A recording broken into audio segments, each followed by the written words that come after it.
Test, test.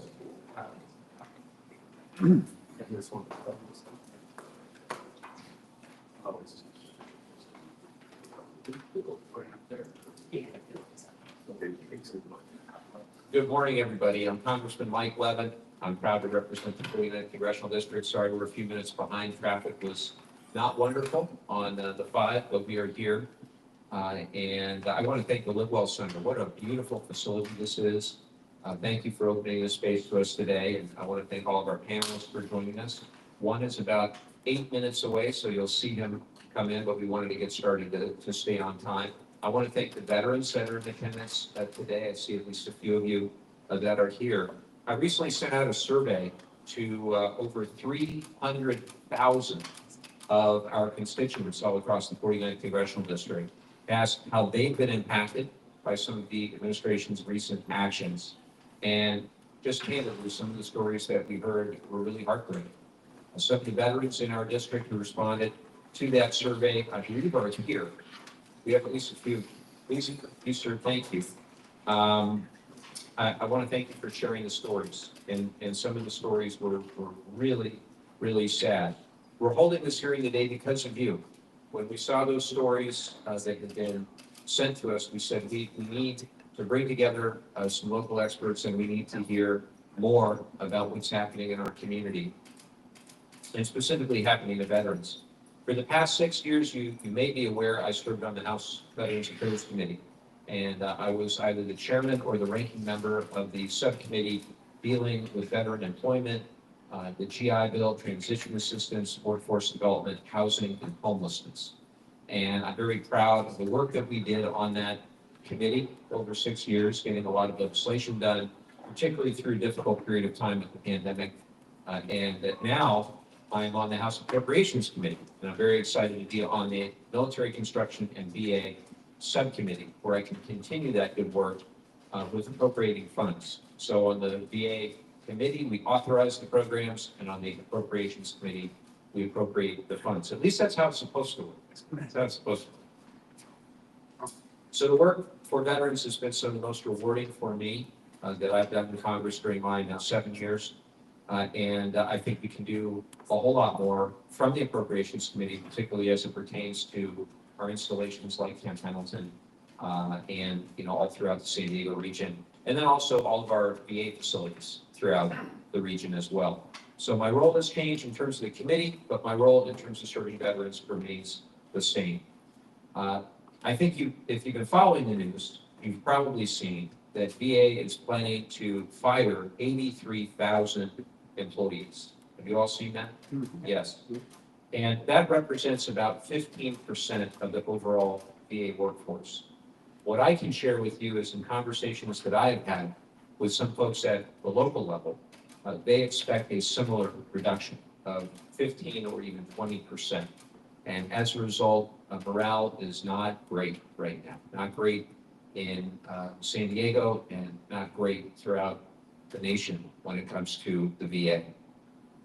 So far, there's been the firing of 2,400 VA workers. We know again that this unfortunately is really just the beginning. The other thing that you should know that sometimes gets lost in the shuffle is that 1/3 of all federal workers are veterans. And I know from my service on the VA committee that for veterans, being able to go and find a federal job as part of the federal workforce is a really great way for that veteran to continue serving their nation. And that's what most veterans that I experience, virtually all of them, they just want to find other ways to serve the community, whether it's starting a small business, joining a company, joining a nonprofit organization, or serving in another government capacity. So according to the data that we've seen from the House Appropriations Committee, so far, over 6,000 veterans have been fired from the federal workforce. And we know that there are many more that are slated to be fired. In our district alone, just think of this, just North County, San Diego, and up into South Orange County, there are about 5,000 veterans who are employed in the federal workforce, just in our district, when you think of DOD and VA and the other agencies. So this is pretty catastrophic. And to help fight against this, I'm sponsoring a bill that would reinstate all veterans employed across the federal government that were fired without cause. And we're going to continue. I hope we're going to get some bipartisan support. The other thing you should know is that there have been so many people fired, but basically no transparency as to why. And it isn't as though people were fired for doing a bad job. You may have heard the term probationary employee. Have you heard that term? Probationary, when it comes to the civil service, can mean a lot of different things. It doesn't necessarily mean somebody's new at their job, although it can mean that. It can also mean somebody just got promoted. I spoke with an Air Force veteran who worked in cybersecurity for the federal government for over a decade. He had nothing but perfect performance reviews every year, the highest score you could get. And he was promoted less than a year ago to be a supervisor. He was fired because technically he was probationary. And now he's figuring out what he's going to do next with his life. He loved his job working cybersecurity for the federal government. So let me be very clear about something else. It would be one thing if Congress, working in good faith with the new administration, we're trying to find ways to be more efficient throughout the federal government, to try to find ways to reduce waste, fraud, and abuse. And I would be completely for that. And we need to do more of that. In fact, if you go back and you look at the last time that there was really an effort to do this on a bipartisan basis between the Congress and the White House, it was during Bill Clinton's administration, where tens of thousands of federal employees took buyouts from the federal government of $25,000. That was after a process between Congress that has the power of the purse, that has the constitutional responsibility to both authorize programs and appropriate funds, work with the administration, who's constitutionally required to faithfully execute the laws. The founders were very smart. It was supposed to be a give and take between Article 1, legislative branch, I always like that it's Article 1, and Article 2, executive branch. So I think what's happening right now, candidly, is the wrong way. The Congress has handed its authority over to an unelected billionaire, the wealthiest person in the world, Elon Musk, who also happens to be the biggest donor to many of these same members of Congress. I think the conflict of interest speaks for itself. And I'm not here to attack Elon Musk. I'm not here to do anything other than to uncover some of what we're already seeing and hearing on the ground here in our district as a result of the cuts that we've both seen already and that are to come. We're going to see negative impact on veteran services, how veterans get their benefits, and how veterans get health care. And in today's hearing, we're going to hear from veterans, VA employees, and veterans advocates. And you're going to get at least a small idea of what a congressional hearing really looks like. Now, I'm in the minority party, so technically I don't have the gavel to hold the hearing today, but we're doing it anyway because my colleagues across the aisle are not having hearings as it pertains to the cuts to the VA, the 83,000 VA employees. They're not having hearings as to what it may mean, the impact of what happened on veterans, on health care, on services. They're not having that discussion as I wish they were, and that's why we're here today having it. So we've got some great witnesses to speak today. And I hope that it's a very important conversation. You'll take away the real, on-the-ground impact of these cuts and what they will mean for our veteran community. So first, I'm going to turn to David Boone from the San Diego Military Advisory Council, SDMAC, who's going to be delivering opening remarks on the impact that veterans have on our local economy, and it is a huge impact. Good to see you. Thank you, Congressman. My name is David Boone. I'm a retired veteran. I served 30 years in the Navy and happy to be in this role as President and CEO of SDMAC.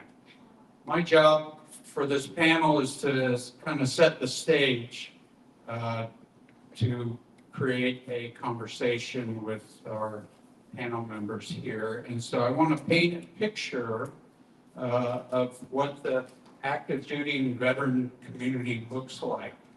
We have in our region approximately 240,000 veterans, together with another 111,000 active duty members.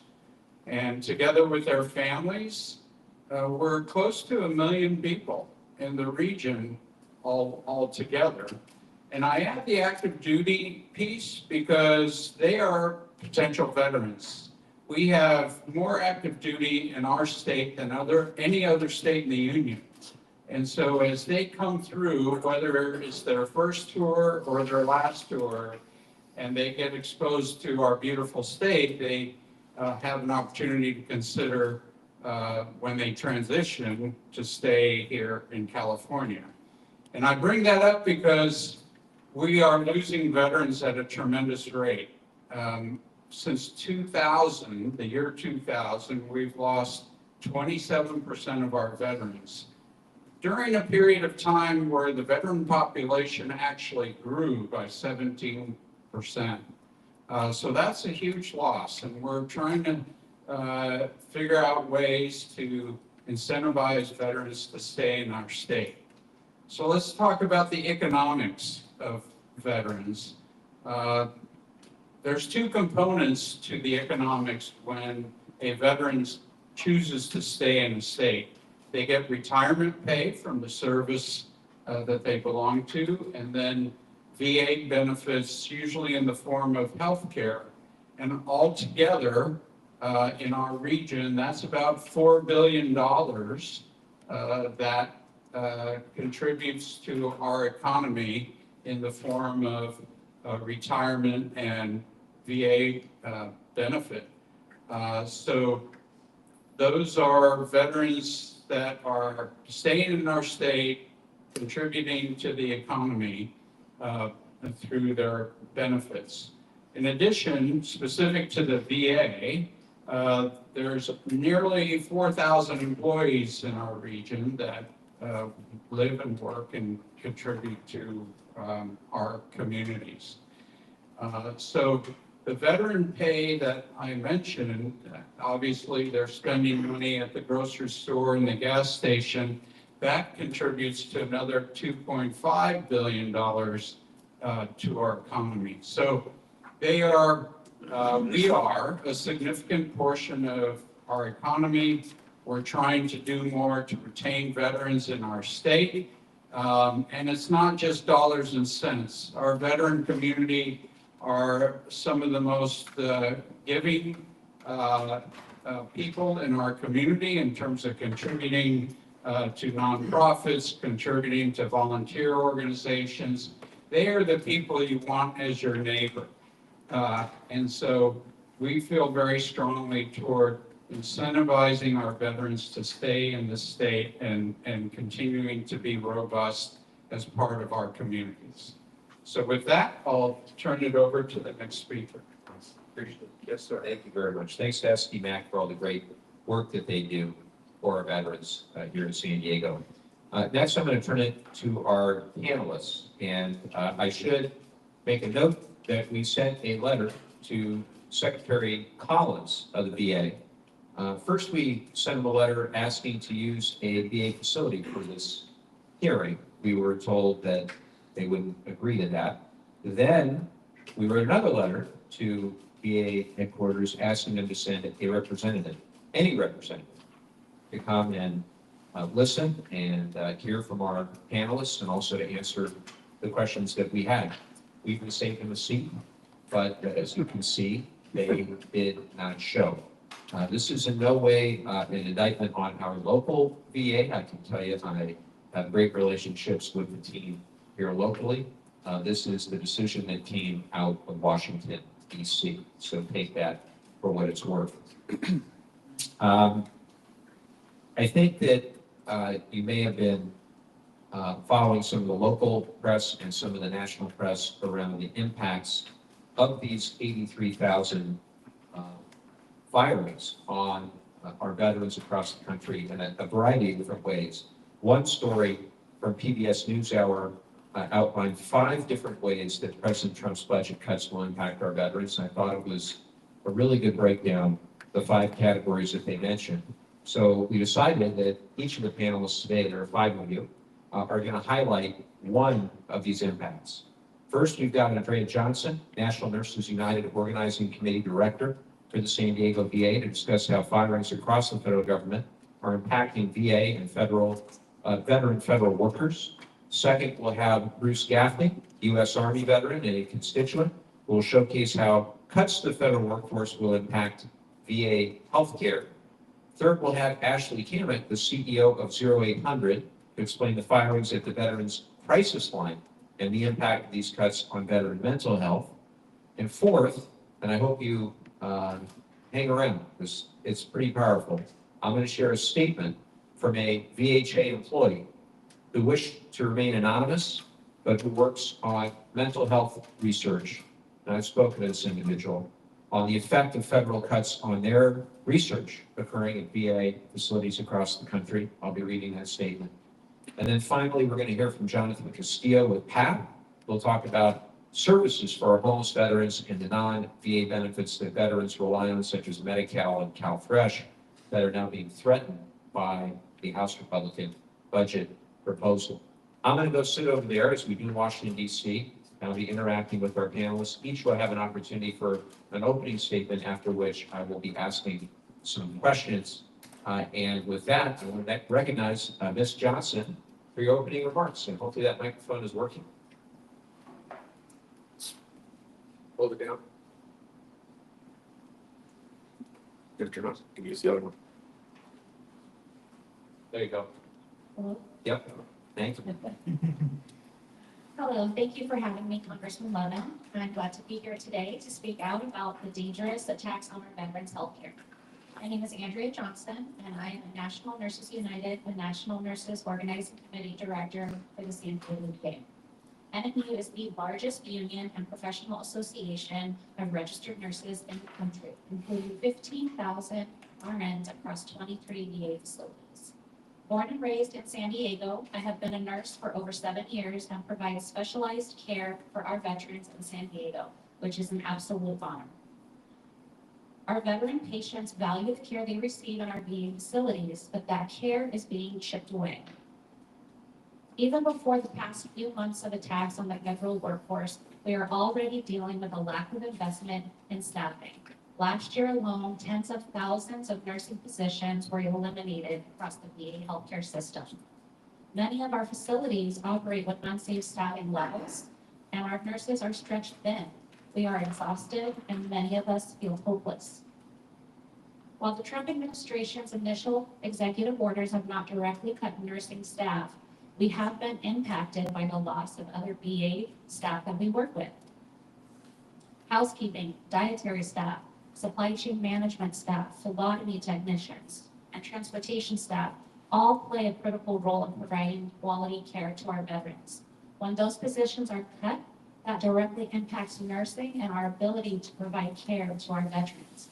It means we take over those jobs, which takes us away from the bedside and from caring for our patients.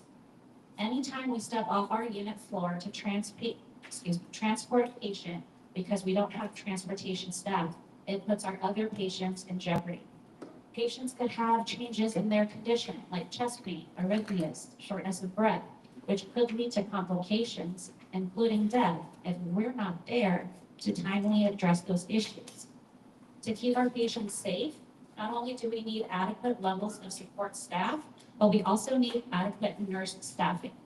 Decades of scientific research show that when nurses are forced to care for too many patients at one time, patients are at higher risk for preventable medical errors, avoidable complications, falls and injuries, increased length of hospital stay, and even death.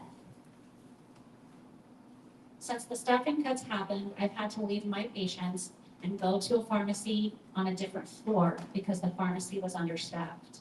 I had to wait 25 minutes for the medication I needed for my patient, which they needed urgently. I should not have to leave my patients for long periods of time to get medication they need. That is unacceptable. A number of our supply chain management staff were fired after Trump issued the probationary termination executive order. Because of this, on one shift, we had no water pitchers for us to give patients their medications. It took several hours and a staff member from a different department to go down to get those pictures, which delayed our patient care. What seems small actually has significant impact down the line. Nurses are being pulled from different departments to flow into other units to fill the gaps. But it's not right or safe to expect a nurse specialized in palliative care to go to a med-surg floor without proper training and education. This happens regularly. This has an impact on the quality of care patients receive. Because of the cuts, nurses are feeling fear and anxiety coming to work. We know we don't know who's next on the chopping block. The other day, a colleague came to me and asked how I'm managing the stress and anxiety with all the unknown, with the executive orders and all the new ones to come. That nurse said he was having a tough time managing it himself.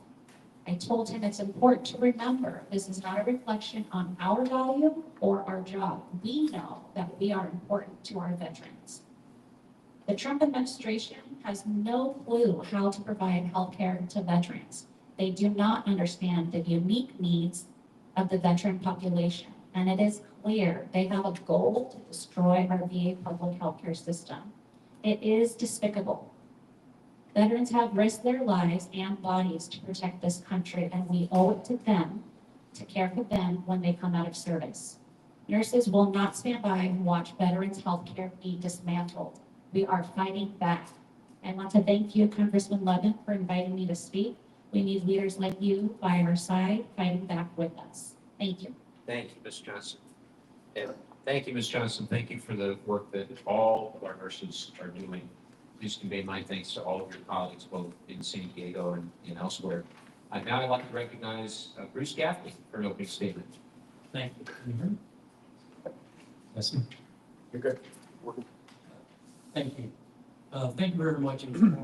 First, I'd like to thank Levin for his persistent and unflinching support to our veterans, their families, and in particular our female homeless veterans populations.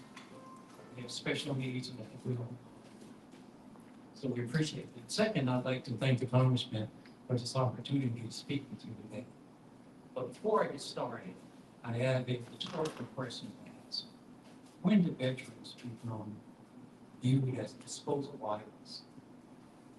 Shelf life after service has now expired. Well, we're not. We're real people with families, friends, and supporters.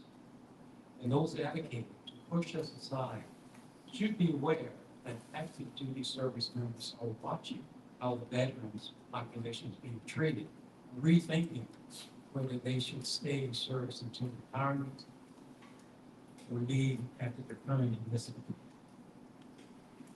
I have insights into that into a second. With your permission, I'd like to show you from my own experiences that we're more than just a crowd.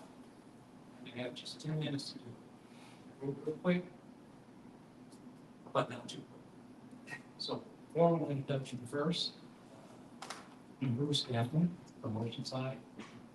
In 2 years, I'll be 70 years old. I retired from the Army after serving 26 years of active duty. As with many of you, I come from a long line of military service and sacrifice. Not at all uncommon in our community. If you ever find yourself in Gaffney, South Carolina, please have a stroll around the cemetery. My great-grandfather served in World War I. His son, my grandfather, served in World War II. My father, who is the second of 4 boys, served in the Korean War. 2 of his brothers served in Vietnam. I have 2 brothers, one older than me, one younger than me. Both served in the Marines. Both are now deceased because of service-connected injuries.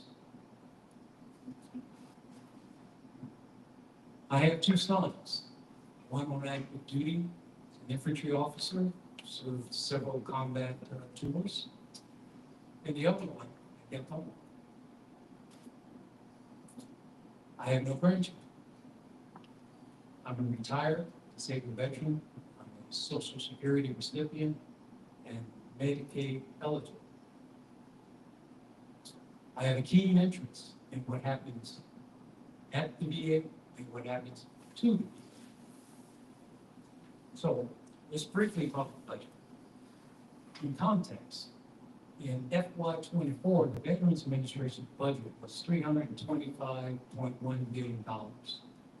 In FY '25, the Veterans Administration requested a budget of $369.3 billion, which represents a 9.8% increase for FY 2024.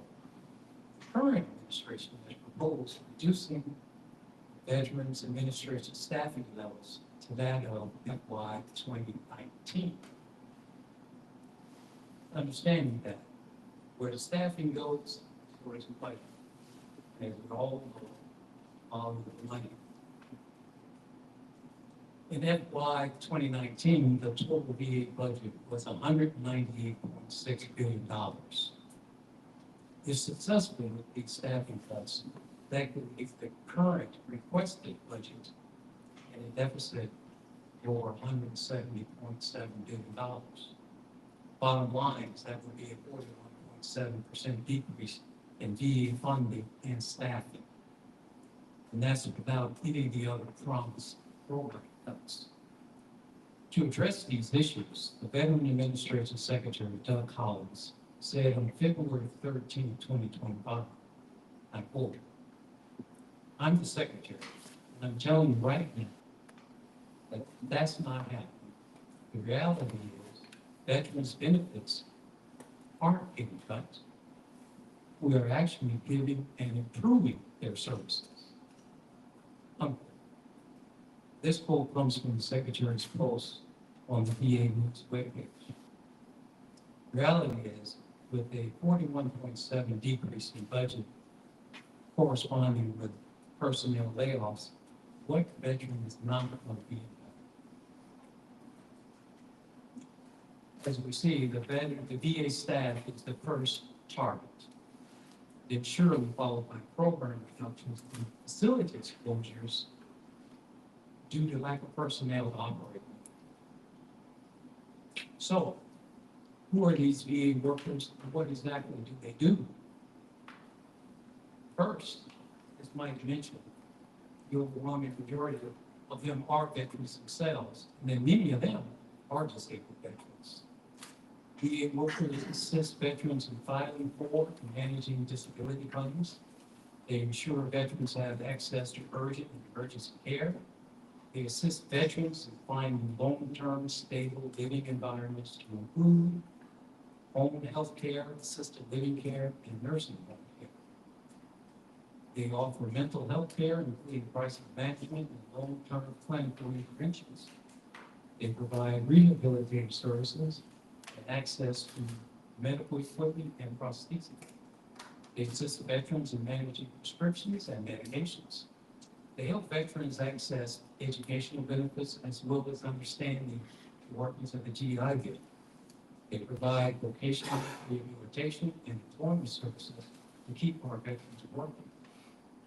They assist veterans in obtaining home loans, SBA loans, life insurance, and assist veterans in understanding their variable benefits. VA social workers provide suicide prevention, crisis intervention, and family counseling services. They provide caregiver support for our caregivers and our veterans. And as you can see, the list can continue on. If you're a veteran with a need, you can be matched with a VA worker. If you or a family member are receiving any Veterans Administration's assistance or support, you got there through the help of a VA worker.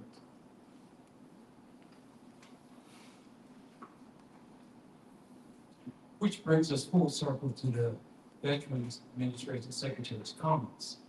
No one is going to lose any benefits or services. In fact, it will expand.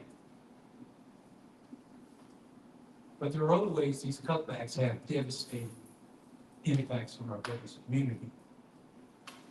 As one of the speakers will talk about, the current estimates show that at least 22 veterans commit suicide per day. Suicide is the second leading cause of veterans' death under age 45.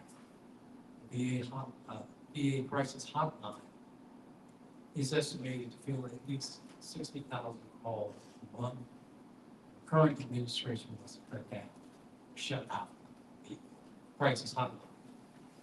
They also plan to defund veterans' medical research and investment programs. Additionally, they have several different avenues of approach to completely gutting the VA. We only have to take a glance at Project 2025, the manifesto against public order, to get the precise language that we use. There, we see the number one goal is to privatize the VA and private to eliminate concurrent eligibility for both service-related disabilities and retirement. Does everyone have an understanding of the distinction between the two? When I was on active duty, I did not. And I'll quickly tell you how I came to realize this. When I was injured, I was part of a small group team of about 8 persons. And we were somewhere in that Khyber Pass between Pakistan and Afghanistan, looking for insurgent bomb makers in support of Osama bin Laden. We found quite a few, and obviously the word got out. So I called myself part of the team because every member of the team that supported the field. Mine was commander, and my function was to decipher battlefield intelligence and disseminate it to where it was most useful in real time. I was a career intelligence officer and a scientist. Probably humiliating to him in retrospect, but we made someone in a lot of spring cottage in Jalalabad, our HQ. And that was it. But on this particular day, we were en route to meet with an informant, and we were hit with massive artillery fire, followed by a ground assault.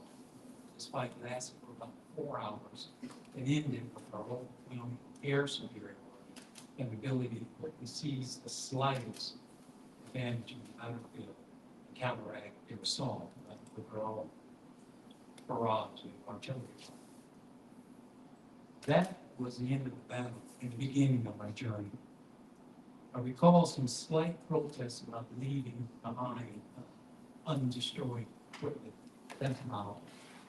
A few days later, I found myself heading toward Walter Reed Military Hospital, which became my home for the next 2 years and 3 months.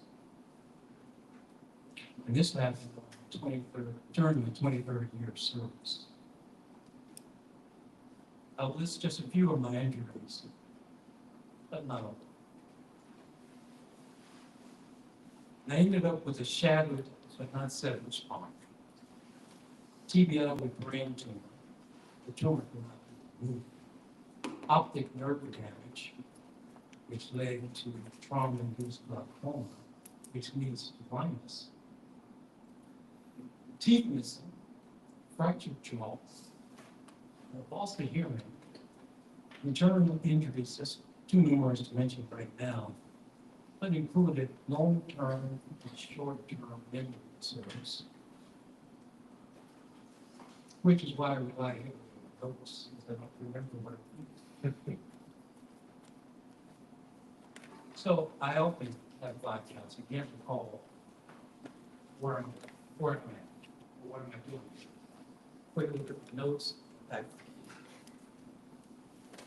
I entered the hospital at 6'3" and 233 pounds, never having failed a physical fitness test in my career.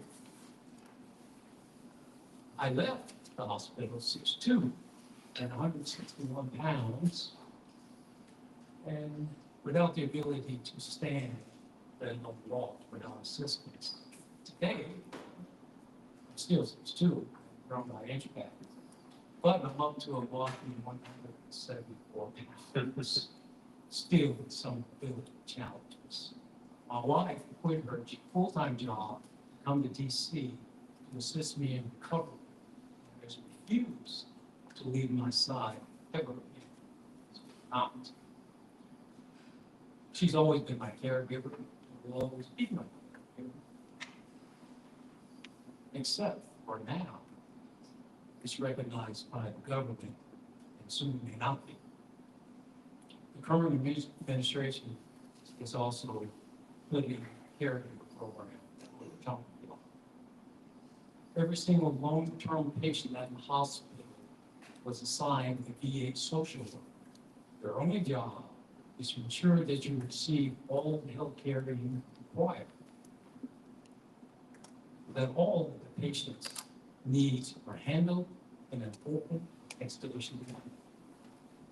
They are not concerned with budget or moving people along at some artificial pace. I too was assigned to be a social worker.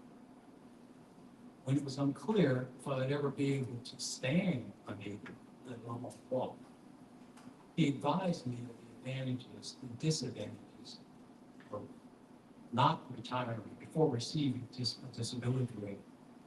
If you are eligible to retire and you do so before receiving a disability rating, it takes away the either or possibility. In other words, if you receive your disability rating while on active duty and are eligible to retire, the choice becomes retire from active duty with VA benefits or retire as a disabled veteran, not both. The financial impact could be quite significant. I was eligible for both. And were it not for the leadership and expertise of my VA social worker, I would have signed any papers put in front of me just to go home. Keep in mind, I was on every kind of medication known to man. But it didn't matter. I just won't get out of the hospital after a year or so. My physical and mental pain has never gone away. But what I've learned to do is to manage them well and develop strong coping mechanisms directly related to the care that I was given by my VA workers. Lastly, I'll take a quick look at Project 2025, pages 649 and 650, where we find under these sections titled Budget and Mandate for Leadership, Conservative Promise, without reading the pages in their entirety. I believe page 650 would be the most impactful to the veteran population, where it states the next administration, speaking of the current administration, should explore how VA reviews could be accelerated with clearance from the ODM. Who controls ODM? Same administration controls VA, so we would not get any pushback from ODM. They wanted to explore and target significant cost savings from revising disability rating awards for future claimants while preserving them fully or partially for existing claimants. That tells me that every single veteran is at risk for these monstrous cuts. So, now that we know what our VA workers are doing for us, what are we going to do to save them in this vital resource? Thank you so much, Bruce. Thank you for sharing your story with us. I'm next going to recognize Ms. Canuck from 0800, and then I'm going to read the remarks into the record of a local VA employee who's given me permission to do so, and then finally we'll recognize Mr. Castillo. I asked everybody if we could speed up just a bit because I do have follow-up questions for everyone, and I want to make sure we get everybody out certainly by 11:30, if not before. Right, Ms. Kim? First of all, Bruce, thank you for your service. Thank you for sharing that. Congressman Levin, thank you for having me today. I have some talking points. I'm going to keep them, I'm going to speed that up. I thank every one of you for coming here today and hearing all of us and our concerns, because I think you share in those concerns. My name is Ashley Knapp. I'm the CEO at 0800. We're a social work model that helps combat suicide as well as homelessness and help our veterans get employed and stay employed in the state of California. I'm also a professor at National University, and more importantly, here today, I am a veteran spouse. My husband is 100% disabled. He served 24 years of active service. He's a submariner by trade, and so I've been with him before he was a sailor. But this morning, I really want to provide a sense of urgency here on talking just a little bit briefly on veteran suicide prevention, give you some key data points and really share some of these facts that are out there that the VA has provided us, as well as the risk factors and protective factors that go into why we need the suicide line and the crisis line to be active and staffed. So I'm going to throw some things at you, and again, I'm going to share this with a sense of urgency. Suicide is a national public health concern in general. Whether it's veterans or it's civilians, it is a public health concern. This affects all Americans, including veterans, their families, and friends. Suicide is a complex issue that does not have a single cause. So it's very complex. When you're in the industry, you'll see that every single day. Evidence-based interventions work and are available to address suicide and its underlying causes. All of our nation's health systems and communities must work collectively using those evidence-based practices to make sure that we take care of our civilians and our veterans every day when it comes to mental health concerns. You do not have to be an expert to make a difference, and I think we're all here today to make that difference. What are some data points, though, for our veteran-specific communities? And I want to provide you with the source. This is coming from the Department of Veteran Affairs. That is the source I'm reading from. This is not Ashley Knapp. This is not 0800. This is not on Google. This is from the Department of VA in the last suicide data report. And this is going to not be something that is nice to say. I don't want to have to say this, but this is the facts. There were 6,392 veteran suicides in 2021. And I'm going to repeat that, 6,392 veteran suicides. All of us in here are affected and hear about veteran suicide every single day. Sorry. The unadjusted rate of suicide in 2021 among U.S. veterans was 33.9 per 100,000. That's up from 32.6 per 100,000 the year prior. In 2021, the unadjusted suicide rate was 46.3 per 100,000 for American Indian or Alaska Native veterans, 36.3 per 100,000 for white veterans, 31.6 per 100,000 for Asian, Native, sorry, losing my spot here, Native, Hawaiian, or Pacific Islander veterans, 17.4 per 100,000 for Black or African American veterans, and 6.7 per 100,000 for veterans of multiple races. So again, I'm going to go back to my first statement. 6,392 veterans, suicide deaths in 2021. Overall, 48.7% of veterans who died from suicide in 2021 have received Veteran Health Administration services. Among recent veteran VHA users experiencing homelessness, the suicide rate in 2021, 112.9 per 100,000, the highest observed over the period of 2001 to 2021. That's an increase of 38.2% since 2020. And I know these are a lot of facts. The suicide rate in 2021 among recent veterans, VHA users who received justice program services who also had the highest over this period at 151 per 100 6,000 after a 10.2% increase since 2020. And I'll repeat, 6,392 veterans committed suicide in 2021. What are the risks and protective factors, and why do we need the veteran crisis line? There is no single cause of suicide. Suicide is often the result of a complex interaction of risk and protective factors at the individual level, community, and societal levels. Risk factors are characteristics that are associated with an increased likelihood of suicidal behaviors.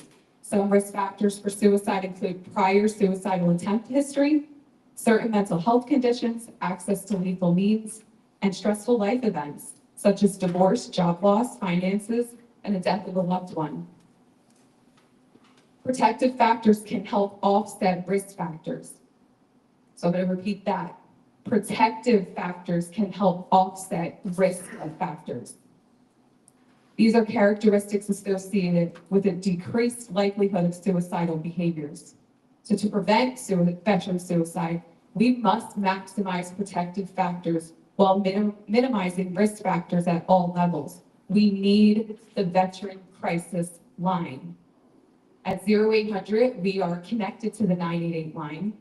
Our case managers, who are credentialed social workers, are working every day in partnership with the 988 line, with the crisis line, so that we all are doing this together, so that our veterans stand the best chance possible of survival.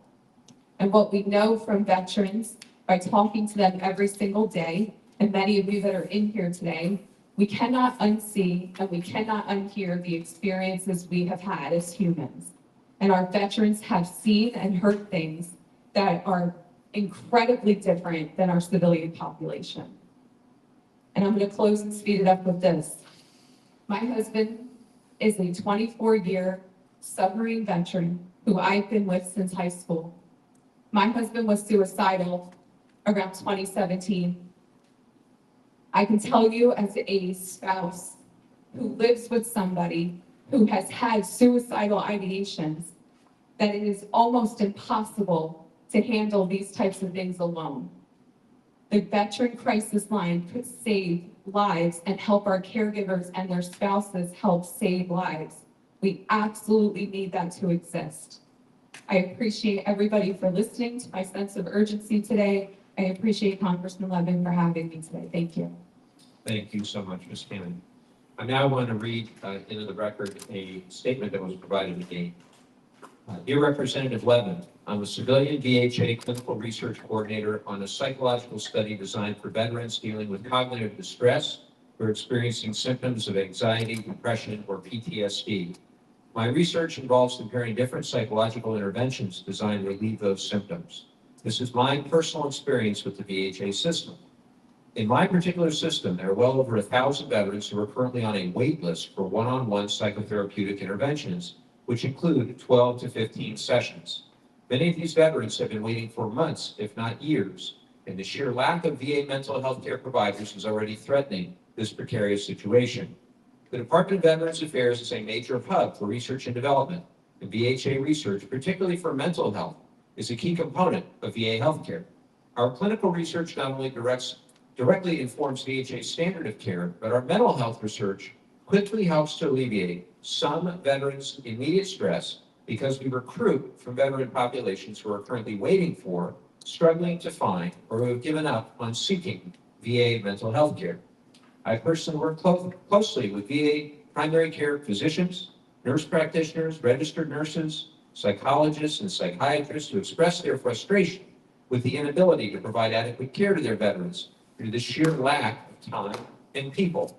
Anecdotally, many of the salaried providers I know work over 60-hour weeks trying to keep up with patient charting, entering consults, and more, and it's still not enough time.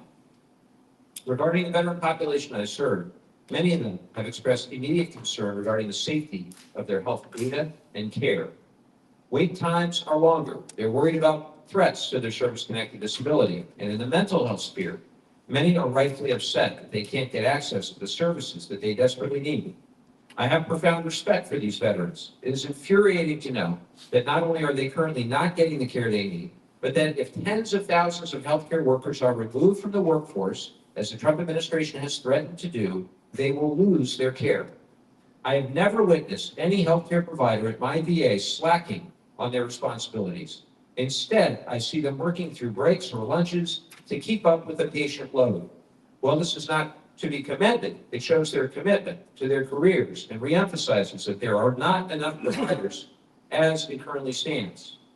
Anecdotally, I've encountered dozens, if not hundreds, of veterans who are currently experiencing some kind of deprivation or need, including housing instability or lack thereof, food instability, lack of access to electricity, internet, or cell service.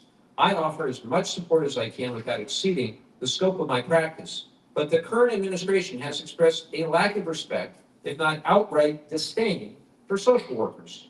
These providers are experts in their field. They are entirely exceptional and entirely underfunded. If a veteran needs a higher level of support than I can provide regarding any type of deprivation, that would require putting in a consult for a session with an already stretched thin social worker. There are fewer than 10 in my entire building. Scheduling a time and that provider to be able to offer their expertise in accordance with this particular veteran's specific needs. People who served our country should not be concerned about having a roof over their heads, and the fact that I've personally encountered even one, let alone the probable hundreds, too many to count, is ridiculous. Cutting VA funding means actively killing veterans who fought to protect our rights and liberties. They are dying of suicide, of deprivation, of unmet healthcare needs. And this administration is watching it happen. It is unacceptable. I regularly encounter the suffering that veterans are experiencing in this country, and while I will respect HIPAA regulations and not offer any identifying details related to the people I serve, I'm happy to discuss any general trends. VA research is a cornerstone of VA healthcare and is integral to providing care for veterans of all races, genders, sexualities, and more. Protect VA healthcare, protect VA research, and protect veterans.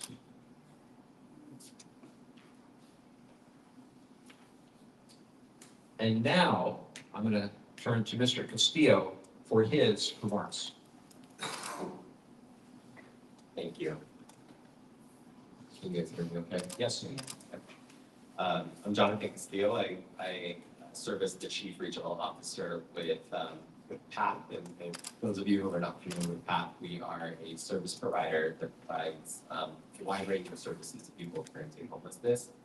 We serve from San Diego to Orange County, Los Angeles, and Barton St. Clair County. PATH does a lot of work funded through the VA, contracted with VA to provide services to veterans experiencing homelessness. Just a little background that I'll be brief on. I started my career as a social worker at the VA hospital, and so very much experienced a lot of the challenges that you're mentioning, of always dealing with challenges of being understaffed, even when I was there. And in my experience working within the VA, one of the biggest challenges that we had was actually getting veterans that were discharged connected to their services, because the system is complex and very difficult to navigate. And oftentimes what we found was that a number of veterans were not aware of what they were eligible to receive. And during my time at the VA, we're moving towards a direction before I left, where they were moving towards contracting services out to community providers, because they knew that it would create more access points for veterans in the community that didn't know how to get to the VA, through outreach, providing shelter, providing permanent housing. And so as a provider, excuse me, as a provider that is contracted with the VA, we provide shelter, we provide permanent supportive housing, and we provide short-term rental assistance and other employment services. We currently serve about 2,100 veterans right now, and we've helped 500 make it home. And we're only at the mid-year point of our work within the contract period, and so we have a lot more work to do. And so a lot of these proposed cuts, we're really concerned about the impacts that it's going to have on the work that we're doing. So thank you for having me. Thank you so much, Mr. Castillo. Appreciate your work. I'm now going to ask questions to each of you. Ms. Johnson, I'll start with you. During my opening statement, I discussed two policies impacting VA employees. First was the federal hiring freeze, which is preventing VA from hiring support staff and benefits counselors. Second are the 2,400 firings and counting of the so-called probationary employees that have already occurred across the country. Now, of course, VA is proposing firing an additional 83,000 employees. Ms. Johnson, let me ask you this. How has the Trump administration's actions already impacted care at VA? And what will it mean for veteran services if VA fires 83,000 employees? Thank you. What we do know is cuts will impact our veterans. They will experience longer wait times, have their treatments delayed, and will likely see reduced access to specialized care. The current guidance is for every 4 nurses that leave the bedside, management can hire 1. For every 4 that leave, they can hire 1. The number of veterans receiving care at the VA has not decreased. In fact, it continues to increase. We are caring for more veterans than we ever have before. Less staff and more patients means there will be an increase in patient mortality. This means more people will die because of these cuts to the VA. Additionally, more veterans will be pushed into private sector care in the community, which is what the Trump administration wants. Nurses know that the best place for our veterans to receive care that they need is within the VA healthcare system. What our VA needs now is leadership that will prioritize our veterans and listen to the workers that provide their care. We cannot let the VA be dismantled. We know losing 83,000 employees will impact veterans. As I mentioned earlier, patients will experience longer wait times, treatment delays, reduced access to specialized care. For example, when a phlebotomy technician is cut, meaning they're not there to help us, that creates delays in obtaining critical lab values that help guide the care for the veterans, especially when high-risk medications like a heparin drip are being administered. Another example of how this will impact VA in the future is with more veterans will be pushed into the private sector care in the community. This could result in clinics and hospitals having to shut down without the necessary staffing and funding, leaving veterans with disabilities, mental health disorders, and those who live in rural areas without access to care. We need our VA leadership to prioritize our veterans and listen to the workers that provide their care. We need our allies in Congress, like you, Congressman Levin, to fight with us and prevent the dismantling of the VA. We are very grateful to have this opportunity to come together today and tell our story. We hope that you will continue to focus on the experiences of both veterans and nurses, and we look forward to fighting alongside you. Thank you very much. Mr. Gaffney, you're somebody who relies on VA healthcare, as you said. What do you really think it will mean in terms of your day-to-day experience at the VA if 15 or 20% of our local VA workers are fired? I'm already experiencing a lot of delays. I required jaw surgery to reconstruct my jaw, and it took about 2 years to get on the calendar just to get it done. I see more and more significant delays. I'm already experiencing probably an increase of 2 to 3 weeks for any scheduled doctor's visit I have, any kind of specialized treatment is months away. So I just see it's getting worse.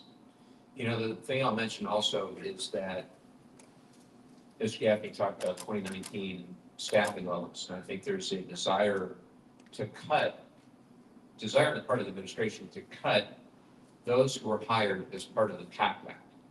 PACT Act was the most significant expansion of VA healthcare in many decades to cover those who were exposed to toxic substances and burn pits in the post 9/11 conflicts. And VA did an extraordinarily good job hiring tens of thousands of people to meet that new veteran community and make sure that the care and the services were there when those veterans came with VA healthcare. And so to arbitrarily cut back, back to that same 2019 level, to me, speaks to a desire to privatize VA healthcare and to, just as we're seeing with other parts of the federal government, to gut the VA from within, as we're seeing, as it pertains to other agencies. but I very much thank you for sharing your perspective.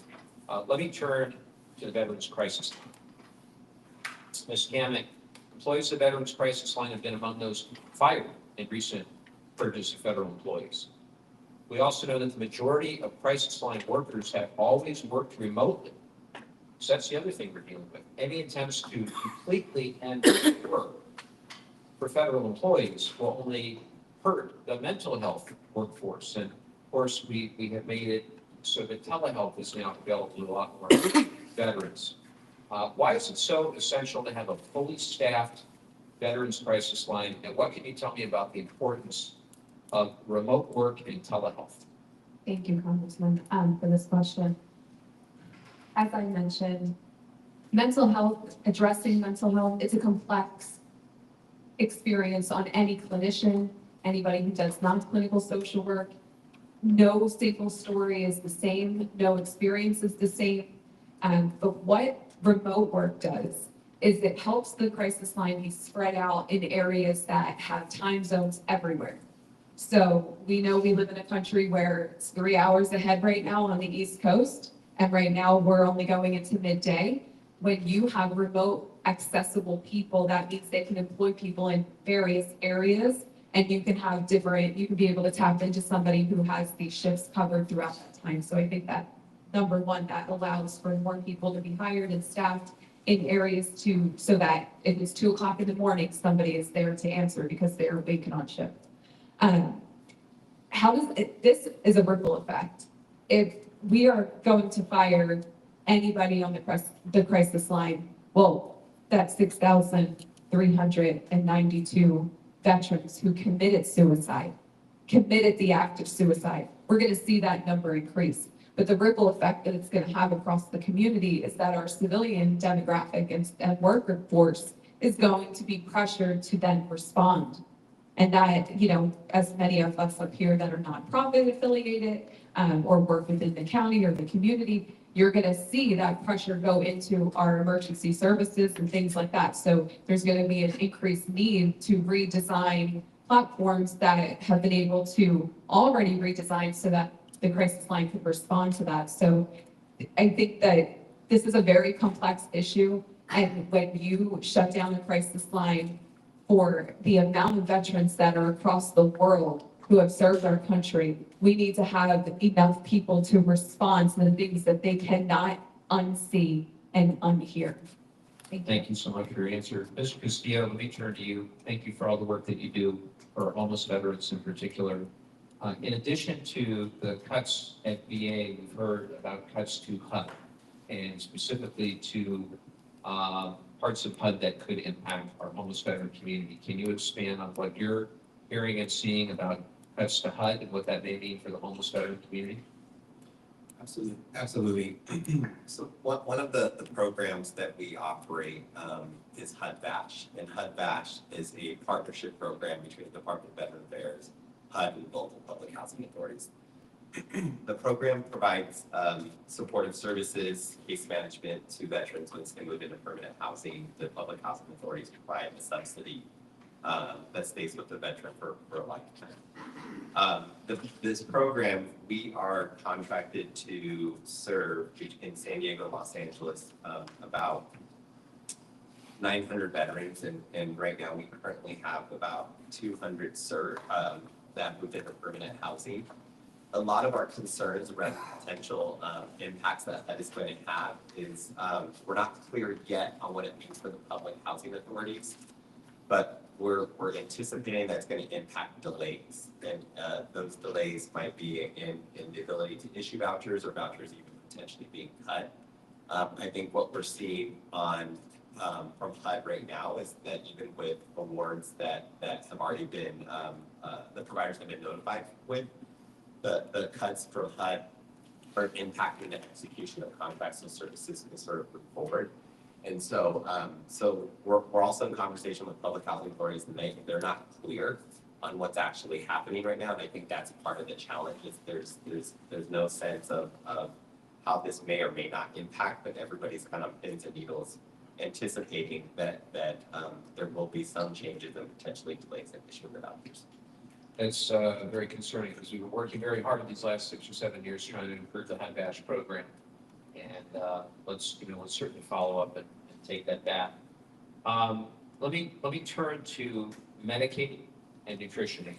So the recent budget that was passed on a party line basis in the House had roughly $880 billion in cuts to Medicaid.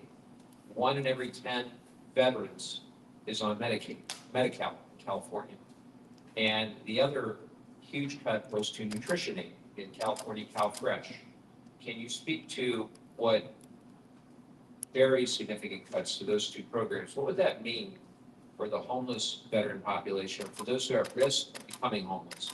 What do you think it would mean for the overall plight of veterans in our community? I'll start with Medicaid. It's going to have a pretty significant impact because a lot of the veterans that we serve are on Medicaid, Medi-Cal, and oftentimes come to us when they're not yet connected to their VA services through a Medicaid-funded program, and that's how we engage with them, and that's how we work with getting to their VA benefits. So that's a real concern that we have, but it's also a support that veterans need that are not eligible for healthcare services as well. So it's something that we lean on to make sure that our veterans are able to really take advantage of Medicaid for good health services. On the CalFresh side, this is very, very concerning for us because I mentioned earlier that we serve 2,100 veterans. And most of the veterans that we serve, they range anywhere from being about 10 to 40% service connected. When you look at what that means per month, it's about 10% service connection is about $170, and 50% is about $500 plus dollars a month. And so even when we're moving our veterans into permanent housing in their own place, they're still on a limited income, even though their housing is subsidized. And so almost all our veterans really rely on CalFresh to address their food insecurity needs. And so any cut in this is really gonna impact not only our veterans who are unhoused, but even our veterans who are housed who are really concerned about this. Thank you so much. What I'd like to do, because we have just about 10 minutes, is I'd like to give each of you 1 minute. If there's anything that you would like to convey to the people who are here, the veterans, to the press, that you weren't able to say, I'd like to give everybody 60 seconds.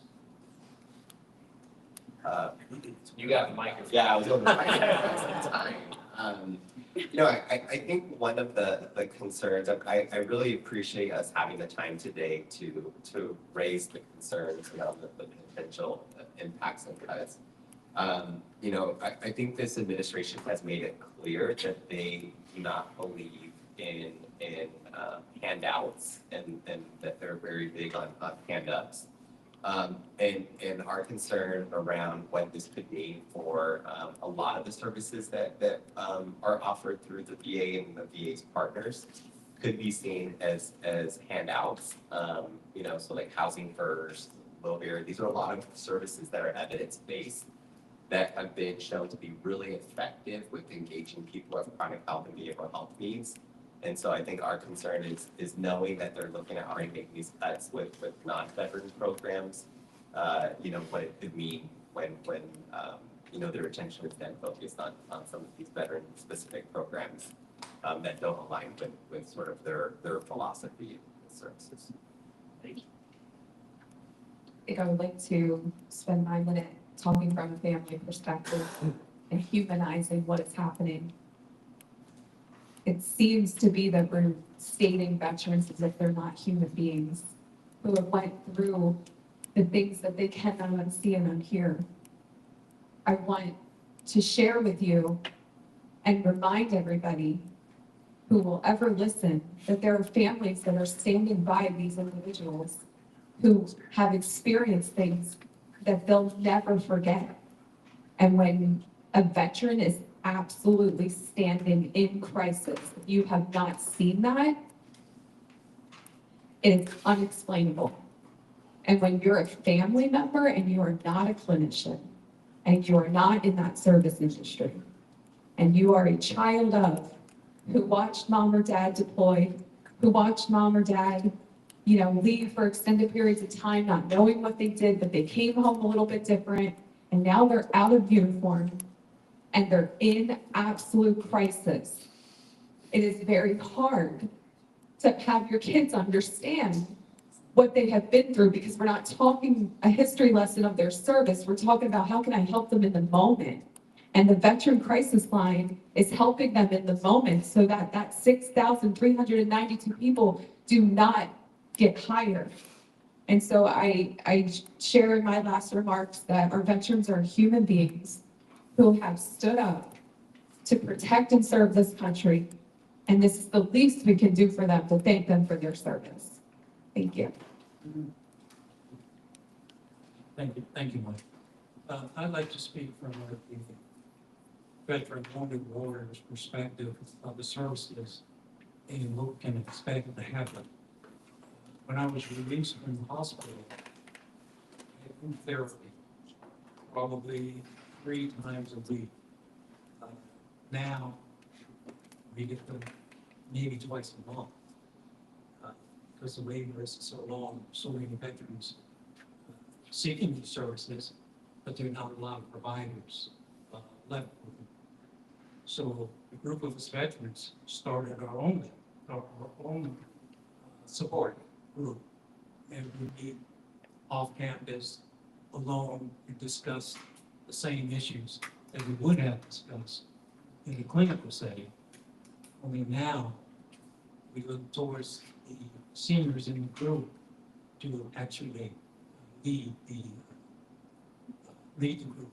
I see a lot of these guys that come in, they're only hanging around because they come in. If they have no place to go to vent, to get out their frustrations, they may take other alternatives. And since there's no crisis line to talk them down the mat, I see the numbers of suicidal veterans going up. Just for within my group, I think we have 7 guys now. 2 of them, we do informal checks all the time. Just because they're single, they don't really have family. Military service is their family, and they feel that their family is now turning back on. So I look for an increase in veterans' mortality rates because of these direct impact guys. Yeah, in closing, I would like to sort of piggyback on what Ashley was saying, and that, a lot of the mental health disorders that our veterans experience are a result of moral injury. And that's a result of being on the battlefield and having to make difficult choices and a lot of the things that they've seen and experienced in that line of work. And similar but dissimilar, nurses are experiencing moral injury at work, right? We're daily forced to make decisions about doing one thing over another because we don't have enough assistance, we don't have enough time in the day to do everything that we want to do for our veterans in our care. It is a job of passion. People come into this profession because they truly care about people, especially people that work through the VA. We have a passion and a desire to serve these veterans because they've given so much. And I think that's important to recognize that nurses don't do this for any reason other than they truly care and truly have a passion for it. And we need to fight to make sure that we can continue to deliver that care that the veterans deserve.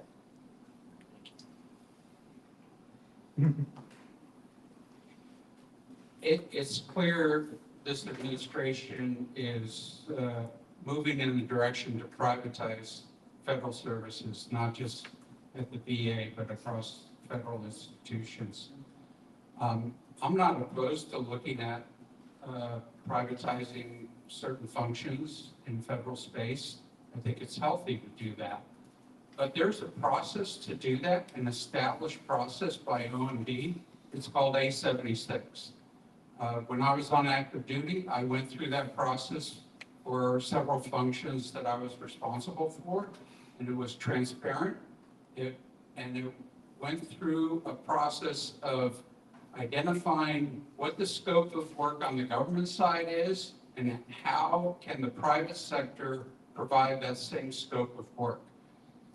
If they went through that analysis in the VA, what they find is there's a number of services that the VA provides that doesn't exist on the private side. What comes to mind is traumatic brain injury. What comes to mind is